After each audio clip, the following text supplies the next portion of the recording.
Well, hi everyone. I recently did a video talking about the next step for the Key Bridge disaster after recovery of remaining victims of the collapse and clearing the debris from the shipping channel.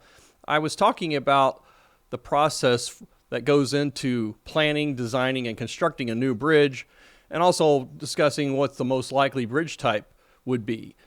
And as a number of you pointed out correctly, is that there may be a significantly greater vulnerability with the Chesapeake Bay Bridge, or the Bay Bridge as they call it there, not to be confused with the Oakland Bay Bridge.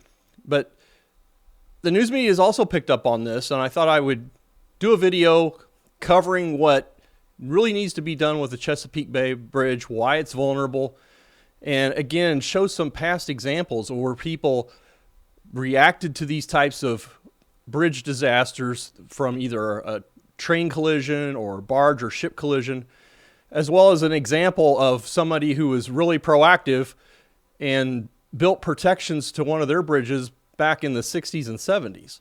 Now, the Bay Bridge in Maryland is also near major shipping lanes with huge cargo ships. In fact, major cargo ship got stuck in Chesapeake Bay, and it took over a month to free it. So why is the Chesapeake Bay Bridge vulnerable? First of all, it has truss on the westbound bridge identical to the type of truss that was used for the Francis Scott Key Bridge. And this type of truss distributes loads across several piers. The loading on individual piers is not independent. And I'll show you some collisions with bridges that had different designs where one or two spans fell into the body of water that the bridge was crossing, but it didn't take out most of the bridge in a single collapse. Now, this is the result of a search for other continuous truss bridges. You can see the Chesapeake Bay Bridge is one of them near the bottom of the page. The Chesapeake Bay Bridge is just immediately downstream from Francis Scott Key Bridge. So again, major route for cargo ships. So let's start with the definition of a continuous truss bridge. It's a bridge that extends without hinges or joints across three or more supports. A continuous truss bridge may use less material than a series of simple trusses because a continuous truss distributes live loads across all the spans in a series of simple trusses. Each truss must be capable of supporting the entire load. So that's what I was saying earlier. And it goes on to say, conversely, continuous truss bridges rely on rigid truss connections throughout the structure for stability. Severing a continuous truss mid-span endangers the structure, as exemplified by the collapse of Baltimore's Francis Scott Key Bridge in March 2024. So in a previous video, I mentioned the difference between redundant elements in a bridge and non-redundant elements. Causing the failure of a member in a continuous truss bridge can cause the entire bridge to collapse. So think of it like a game of Jenga. In terms of redundancy, you're able to pull blocks out and the structure remains stable. But it gets to the point where you pull out an element that's key to supporting the structure and the whole thing comes down. So you can have redundancy in the Jenga game for quite a while until you get to the point where you have non-redundancy, and removing that last element causes the whole thing to come down. So in a similar fashion, you have bridges that are really already at the point where they can't tolerate any failure of an important member on these continuous truss span bridges. So you can see this traffic study goes back to 2017. The average weekday counts were 70,000 vehicles a day roughly, and on summer weekends, near 120,000 vehicles a day. By 2040, that's projected to be 85,000 nearly on the weekday and 135,000 on summer weekends. So 135,000 vehicles per day. So that's quadruple the traffic in the summer on the Bay Bridge on the weekends than what the Francis Scott Key Bridge was carrying, and nearly triple on a weekday. So which bridge is more important? Obviously the Bay Bridge is very important, and the fact that it's has a truss design on the westbound bridge, there's virtually no impact protection that I could see on the Bay Bridge.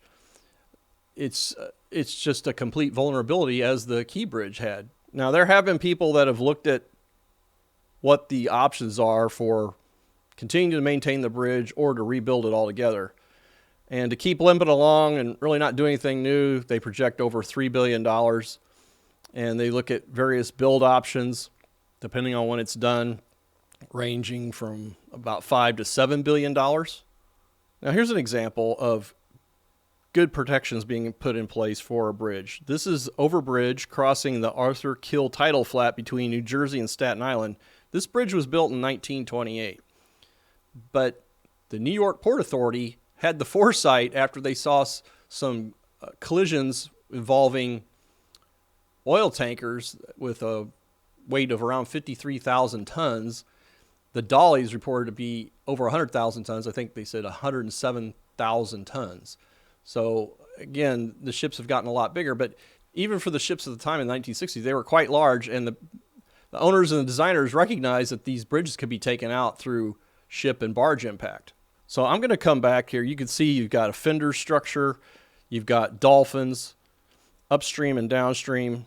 So I'm going to come back to this and discuss it in more detail because it represents an excellent case study. One thing I'll point out here, you can see this dolphin is larger in diameter than the other two nearby. And again, I'll tell you how that happened. One of the things I think people need to bear in mind is that, yes, there should be an investigation as to why the dolly lost power and caused it to go off course and hit the bridge.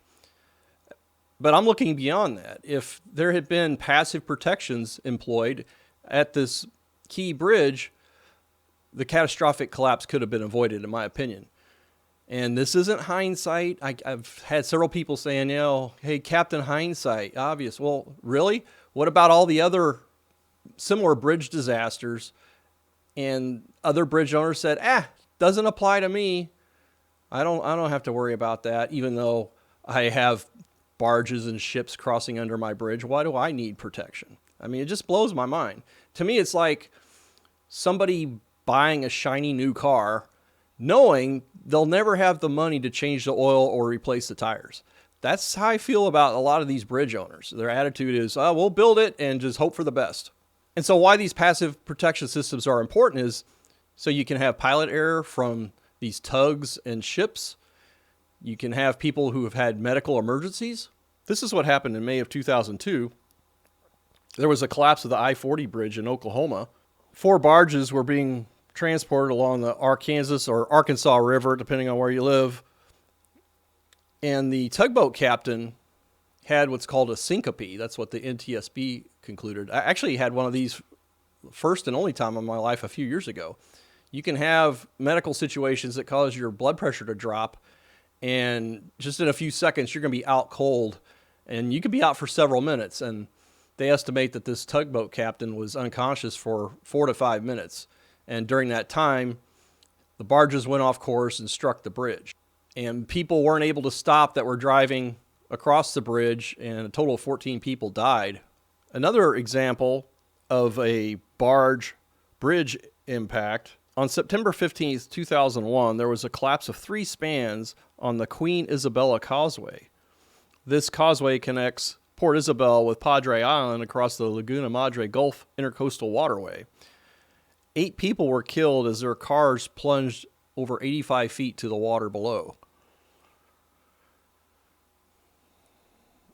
So in this case, the collision occurred with a barge towed by a tugboat, and later investigations indicated that the captain of the tugboat basically just became complacent over the years and was going fast, wasn't paying that close attention, and ended up hitting the bridge.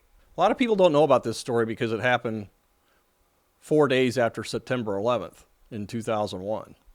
You can see here they've rebuilt the bridge over these 3 spans, but they've certainly put in more protection after the fact. So this note indicates several safety features were added to the structure, the support columns were reinforced, and a $900,000 fiber optic collapse warning system was installed.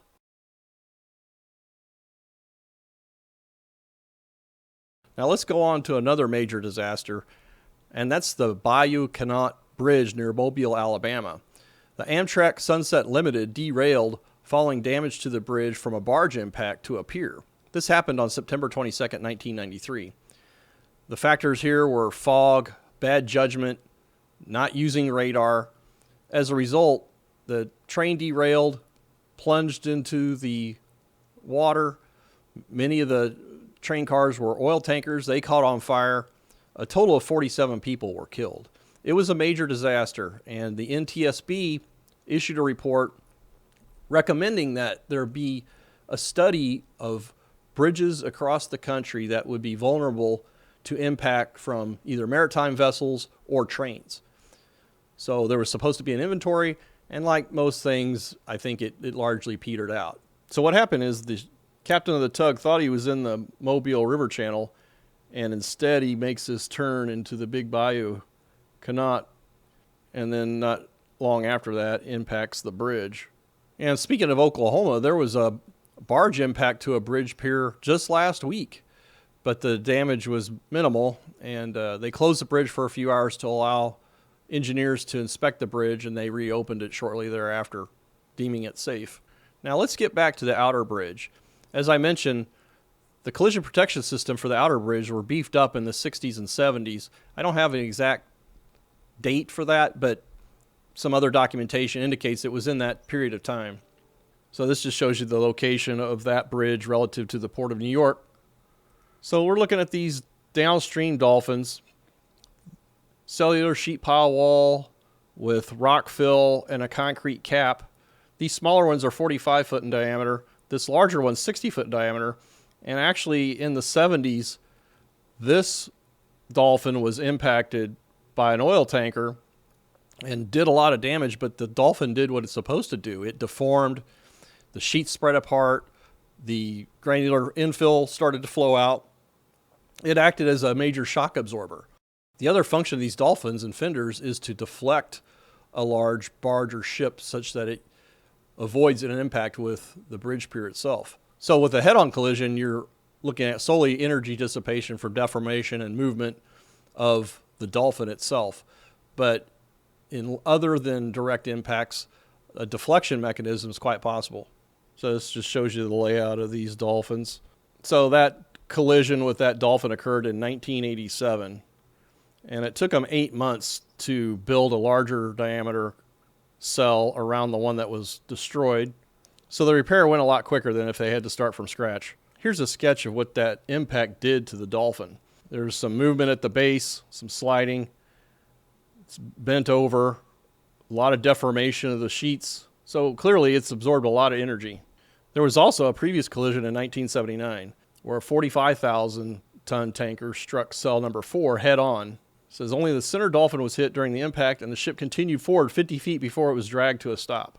The ship suffered only minor damage to its bow, unlike the 1960 collision in which a 100-foot-long gash was torn in the ship's hull. An inspection after the accident revealed that the steel sheet piling of Dolphin number 4 had burst open, spilling out sand, and that the piling on the ship impact side had been pulled out. The remaining pilings of the cell were bent over at the river bottom. So you had people in New York protecting their bridges from ship impacts. Then you had the railroad disaster in Alabama. But still nothing widespread had been done to change the design and protection standards for new and existing bridges. Well, that changed in 1991 when AASHTO published a design methodology, a step-by-step procedure for how you design and construct collision impact systems to protect bridges. This guide was updated in 2009, and you can see it goes through a lot of detail, talking about different vessel types, determining design impact speed, calculating collision energy, calculating the ship collision force on a bridge pier. Same thing with barges.